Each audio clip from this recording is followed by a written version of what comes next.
Praise lord. मी Manoj Tivade, Bethlehem Nagar Miraj या ठिकाणाहून पुन्हा एकदा आपल्या सर्वांचं प्रवेशमध्ये स्वागत करत आहे. नमस्कार. आजचा हा रविवार प्रवेशाच्या नावामध्ये आशीर्वादित केला जाऊ दे. आज ह्या शब्दात दिवशी आपण प्रवेशाचं वचन आज ऐकणार आहोत. त्याआधी आपण प्रार्थना करूया. स्वर्गीय प्रभू, मी तुला धन्यवाद देतो. तुझं उपस्थिती आज या रविवारी आमच्या जीवनामध्ये येऊ दे. अनेक चर्चेस बंद आहेत, पण प्रभू आम्ही तुझ्यासाठी आमच्या हृदयाचं मंदिर खोलत आहोत. कारण आमचं हृदय हे मंदिर आहे प्रभू तुझं. त्याच्यामध्ये तुम्ही विराजमान व्हा आणि जसं तुम्हाला पाहिजे तसं तू आम्हाला घडवा. प्रवेश आमचा पूर्ण ताबा आम्ही तुझ्या हातामध्ये देतो. तुझी दया आणि करुणा आमच्या जीवनामध्ये उतरू दे आणि प्रभू तुझं गौरव केलं जाऊ दे. होणारं वचन, होणारी गाणी, होणारी प्रार्थना तू आशीर्वादित कर आणि प्रभू केवळ तुझं राज्य आमच्या जीवनामध्ये येऊ दे. इथून पुढची वेळ आम्ही तुझ्या हातामध्ये देतो. आमेन. हालेलुया. Praise the Lord. होय प्रियानो, आजच्या विषयाला आपण हात घालण्याआधी एक कोरस घेऊया. प्रभू येशू खूप महान आहे आणि तो आपल्या जवळ असतो, म्हणून त्याच्या नावाला धन्यवाद देऊया. आपण आज या रविवारची उपासना आपण गीत गाऊन करूया. गीताची बोल आहे, येशू मेरे करीब था, येशू मेरे करीब था, जब था मैं बेसहारा, दुखों से घिरा था, यीशु मेरा था सहारा, यीशु मेरे करीब था, जब था मैं बेसहारा, यीशु मेरे करीब था, जब था मैं बेसहारा, हर एक आंसू मेरे उसने गिने हैं, हर आंसू का यीशु जवाब है, हर एक आंसू मेरे उसने गिने हैं, हर आंसू का यीशु मेरे जवाब है, यीशु मेरे करीब था, जब था मैं बेसहारा, यीशु मेरे करीब था, जब था मैं बेसहारा, जब मैं पाप में गिरा था, यीशु ने मुझे उठाया है, जब मैं पाप में गिरा था, यीशु ने मुझे बचाया है, यीशु ही मेरा सच्चा सहारा है, यीशु ही मेरा सच्चा सहारा है, यीशु मेरे करीब था, जब था मैं बेसहारा. धन्यवाद. धन्यवाद देऊया प्रभू येशूच्या नावाला. आपण प्रियानो, आजच्या ह्या शाबात दिवशी प्रभू येशू तुमच्या जीवनामध्ये काहीतरी अद्भुत गोष्ट करण्यासाठी जात आहे आणि आज त्या अद्भुत गोष्टीला तुम्ही आत्मसात करणार आहात. म्हणून प्रभू येशूच्या नावाला धन्यवाद द्या. आणि आपण आजच्या ह्या उपासनेला सुरुवात करत असताना याकोबाचे पत्र याचा पहिला अध्याय 13 ते 15 वचन आज आपण वाचूया. कोणाची परीक्षा होत असता देवाने मला मोहात घातले असे म्हणू नये, कारण देवाला वाईट गोष्टीचा मोह होत नाही आणि तो स्वतः कोणाला मोहात पाडत नाही. तर प्रत्येक मनुष्य आपल्या वासनेने ओढला जातो व भुलवला जातो, तेव्हा मोहात पडतो. मग वासना गर्भवती होऊन पापाला जन्म देते आणि पाप परिपक्व झाल्यावर मरणाला उपजवते. हालेलुया. आज या गोष्टीवरती आज आपल्याला मनन करायचं आहे प्रियानो. आज तुम्हाला सांगू द्या, काही लोक परीक्षेत पडतात, अनेक प्रकारच्या मोहात पडतात आणि देवाला दोष देतात की तो आम्हाला मोह घातलास किंवा आम्ही ह्या मोहात पडलो. देव कधीच मोह घालत नाहीये आणि देवाला ही वाईट गोष्टी आवडत सुद्धा नाहीये. मग मोह कुणापासून आहे प्रियानो, ते आपण शिकूया आज. मोह कुणापासून आहे आणि मोह आल्यानंतर वासना परिपक्व कशी होते, ते जन्म कशी देते, त्याद्वारे मृत्यू कसा येतो आज आपल्याला बघायचा आहे. मोह हा सैतानापासून आहे प्रियानो. उत्पत्तीमध्ये तुम्ही पाहिलं तर आदाम हव्वेला मोहात घालणारा तो दृष्ट होता आणि त्या मोहाद्वारे त्यांच्यामध्ये मरणानं राज्य केलं. आताच आपण वचन ऐकलं, पाहिलं तुम्ही, मोह आल्यानंतर काय होतं आणि मोह आले की मरणानं राज्य त्यांच्यामध्ये केलं आणि वासना ही परिपक्व झाली. आज तुम्हाला सांगू द्या, उत्पत्तीपासून आतापर्यंत मोहात अनेक लोक पडतात आणि दोष मात्र देवाला देतात. पण आम्ही मोहात पडतोच का, याचं कारण आज आम्हाला बायबलमध्ये आता आपण वाचलं तर प्रत्येक मनुष्य हा मोहात पडतो, त्याला भुलवलं जातं आणि मग त्याच्या जीवनामध्ये सर्व वाईट गोष्टीला सुरुवात होते. सैतान आम्हाला भुलवतो प्रिया, नजरेद्वारे, पाहण्याद्वारे, वागण्याद्वारे आणि अनेक प्रकारचे दृश्य आमच्या डोळ्यापुढे येत असतात. म्हणून आज आम्हाला पाहायला मिळतं यामध्ये देव आम्हाला आता मदत करत आहे. देवाचं सामर्थ्य आम्हाला इथं स्पर्श करत आहे. देवाची करुणा आमच्या जीवनामध्ये कार्य करणार आहे. आणि उत्तम असं उदाहरण आम्हाला पाहायला मिळतं दाविदाबद्दल. दाविदाला परमेश्वराने मेंढरे राखणाऱ्यापासून बाजूला केलं, त्याचा मेंढपाळाचा त्याला राजा केलं, त्याला गादीवरती बसवलं, इस्रायल त्याच्या हातामध्ये दिलं आणि हा दृष्ट सैतान त्याला पाहत होता, त्याचं उठणं बसणं बारकाईनं पाहत होता. दावीद राजाच्या जीवनामध्ये सर्वस्व चांगलं होतं, पण एक दिवस त्याला सैतानानं भुलवलं. तो जेवल्यानंतर गच्चीवर फिरत असताना आपल्या महालाच्या एक शिपायाची स्त्री स्नान करताना, आंघोळ करताना त्याने पाहिली. त्याच्यावरती त्याचं मन बसलं, म्हणजे तो मोहित झाला, भुलवला गेला आणि पापास कारण झालं. त्याच्या हातातनं व्यभिचार झाला. त्या पापाची क्षमा परमेश्वराने त्याला केली. इथून पुढं त्याच्या जीवनामध्ये पुन्हा एकदा आम्हाला पाहायला मिळतं की पाप आलंच. त्याच सैतानानं त्याला इतिहास, याचा पहिला इतिहास आणि 21 अध्याय मला पाहायला मिळतं. सैतानाने इस्रायला विरुद्ध उठून इस्रायलची गंती करण्यास दाविदाला प्रवृत्त केलं. जे परमेश्वराला आवडत नव्हतं ते करण्यासाठी सैतानानं दाविदाला प्रवृत्त केलं, भुलवलं त्याला आणि दावीद सुद्धा त्या मोहामध्ये परत एकदा पुन्हा बसला. मी का सांगत आहे प्रियानो तुम्हाला, कारण देवाचं वचन सांगतं तुम्ही पापात पडू नये म्हणून प्रार्थना करा, फसवले जाऊ नये म्हणून प्रार्थना करा, सैतानाच्या डाव पेचा पुढे तुम्हाला टिकाव धरता यावा म्हणून ख्रिस्ताची शस्त्र सामग्री धारण करा.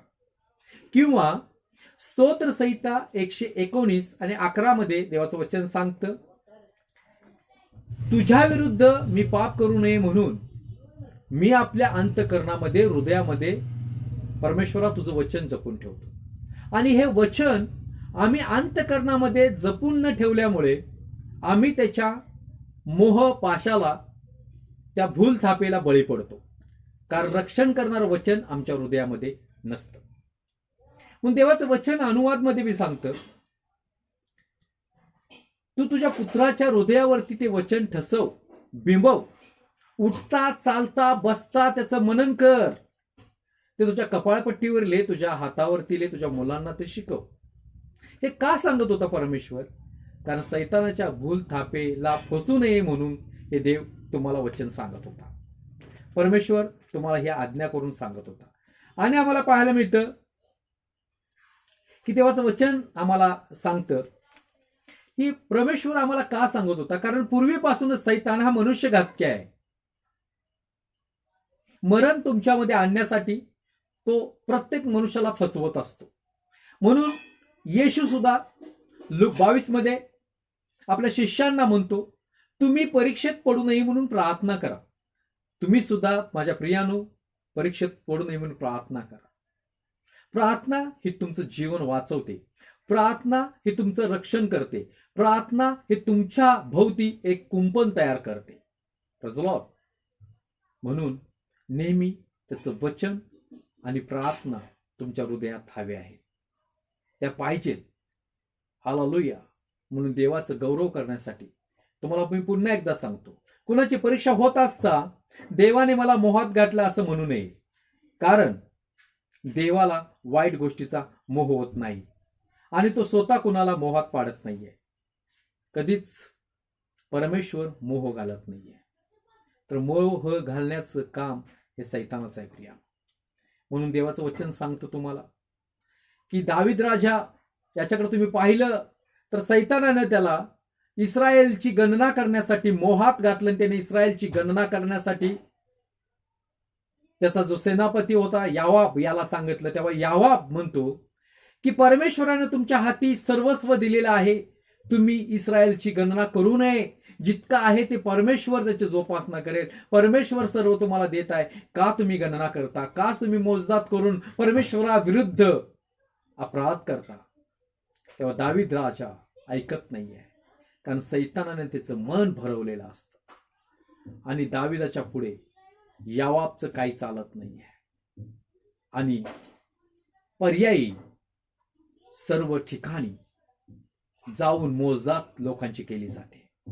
तेव्हा परमेश्वर आपला जो सेवक संदेष्ट आहे गाद याला दाविदाकडे पाठवतो आणि गाद दाविदास म्हणतो, ज्या इस्रायल लोकांना परमेश्वराने तुझ्या हातात दिलं त्यांची मोजदात करू नको म्हणून तुला सांगितलं होतं, त्याची मोजदात करून परमेश्वराविरुद्ध तू पाप केलेला आहेस.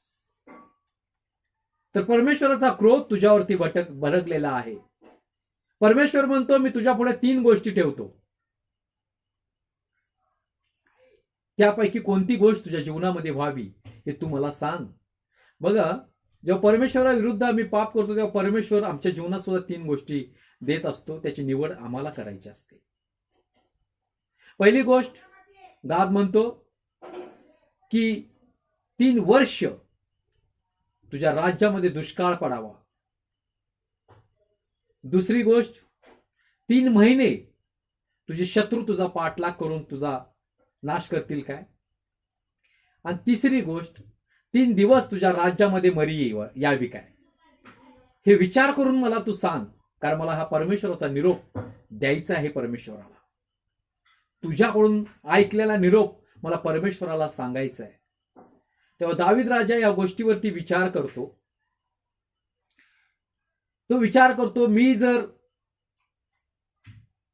दुष्काळामध्ये पडलो तर लोकांचं आक्रोश, लोक या राज्यातून पलायन करतील, भूकमारीमुळे त्यांचा नाश होईल, खूप वेदना होतील, त्रास भोगावा लोकांना लागेल.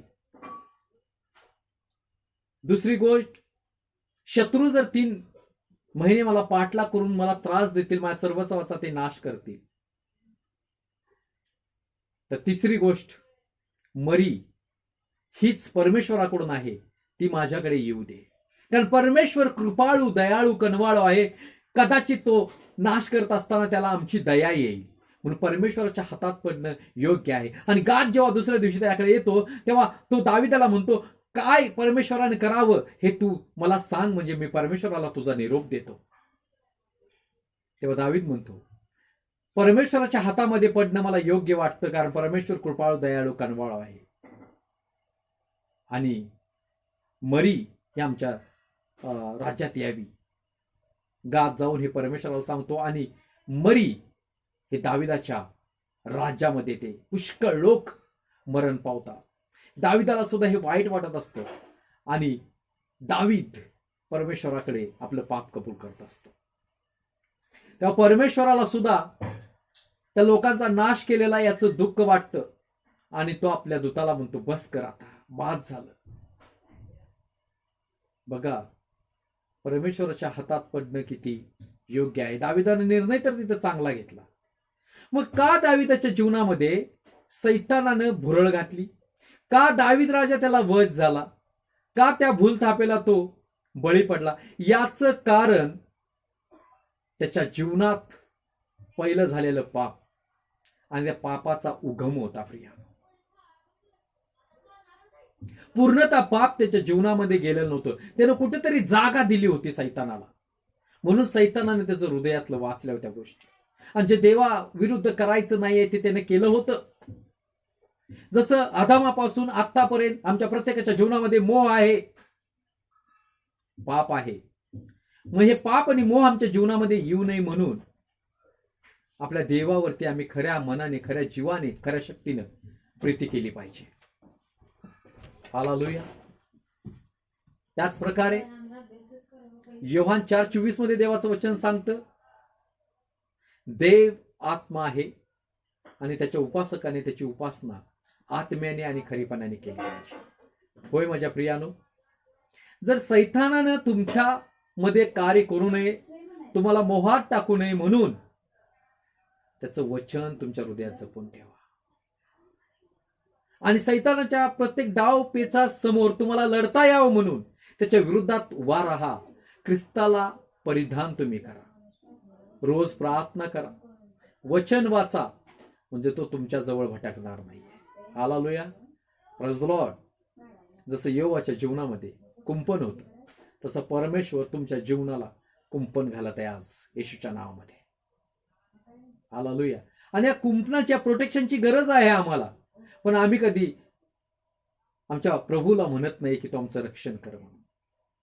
हालेलुया. म्हणून देवाचं वचन सांगतं, इस्रायलच्या रक्षकाला कधी झोप लागत नाहीये, तो कधी डुलकी घेत नाहीये. हालेलुया. कारण तू माझा निर्माण करता, माझा रक्षक आहे, तो माझं संरक्षण करतो. पण त्याच्या हातामध्ये मला जाणं गरजेचं आहे, त्याच्या वचनामध्ये राहणं मला गरजेचं आहे. मला इतकंच करायचं आहे, खऱ्या अंतकरणाने, खऱ्या मनाने, खऱ्या बुद्धीने त्याच्यावरती प्रेम केलं पाहिजे. Praise the Lord. धन्यवाद देतो प्रभू येशूच्या नावाला. आज माझ्या प्रिय बंधू भगिनीनो, आम्ही मोहात का पडलं जातो? कारण आम्ही स्वतःहून त्या मोहात असतो आणि ती मोह आमच्या जीवनामध्ये येतो. Hallelujah, praise the Lord. म्हणून तुम्हाला सांगू द्या की आजच्या दिवसामध्ये देव तुमच्यामध्ये कार्य करू इच्छितोय. देव तुम्हाला या मोहातून वाचवू शकतोय. म्हणून तुमचं नजर येशूकडे ठेवा. कारण स्तोत्रसंहिता 121 मध्ये देवाचं वचन सांगतं, मी आपली दृष्टी पर्वताकडे करतो, आकाश व पृथ्वीचा निर्माण करता जो माझा प्रभू येशू आहे तो मला सहाय्य करेल. आज तिची सायन मदत तुमच्यामध्ये येण्यासाठी तयार आहे. म्हणून खऱ्या अंतकरणाने त्याच्यावर प्रेम करा, त्याची वाणी ऐका, म्हणजे तुम्हाला सर्वस्व मिळेल. त्या सैतानावरती विजय तुम्ही मिळा जर प्रभू येशू तुमच्या जीवनामध्ये असेल तर. आज ही प्रार्थना, हे वचन तुमच्या जीवनामध्ये आशीर्वादित केलं जाऊ दे आणि प्रभू येशू तुम्हाला आशीर्वादित करू दे. आपण प्रार्थना करूया. स्वर्गीय प्रभू, मी तुला धन्यवाद देतो. आज सुंदर वचन आमच्या जीवनामध्ये तू दिलेस. प्रत्येक मोहापासून, पापापासून तू आम्हाला वाचवलंस, त्याबद्दल आम्ही तुला धन्यवाद देतो. प्रभू, तुझं केवळ गौरव केलं जाऊ दे. आणि प्रभू, या तुझ्या वचनाद्वारे अनेकाच्या जीवनातले मोह, पाश, बंधनं, शाप तुटले जाऊ दे. प्रत्येक आजार, प्रत्येक विकार, प्रत्येक कर्जबाजारीपणाचा आत्मा, प्रत्येक दृष्ट योजना प्रभू येशूच्या नावामध्ये निघून जाऊ दे. पूर्ण आरोग्य प्रभू तुझ्या लोकांमध्ये कार्य करू दे. पूर्ण तुझं वचन त्यांच्या जीवनामध्ये कार्य करू दे. तुझ्या वचनाचा, तुझ्या पवित्र आत्म्याचा वर्षाव त्यांच्या जीवनामध्ये होऊ दे. पवित्र आत्मा त्यांच्या जीवनामध्ये तू कार्यरत हो. प्रत्येक दृष्ट योजनेपासून, सैतानाच्या मोहापासून आज तुझ्या लोकांचं तू संरक्षण कर. आणि प्रभू, तुझ्या वचनरूपी पाण्याने आज तुझ्या प्रिय लोकांना तू धो, म्हणजे ते शुद्ध होतील. तुझ्या पवित्र रक्ताने तू त्यांना धो, म्हणजे ते शुद्ध केले जातील. आजचा शाब्बात आमच्या जीवनामध्ये तुम्ही आशीर्वादित केल्याबद्दल धन्यवाद देतो. इथून पुढची वेळ प्रवेश तुझ्या हातामध्ये देतो. आमेन. जय मसीह की. प्रभू येशू तुमच्या जीवनाला आशीर्वादित करू दे. आमेन.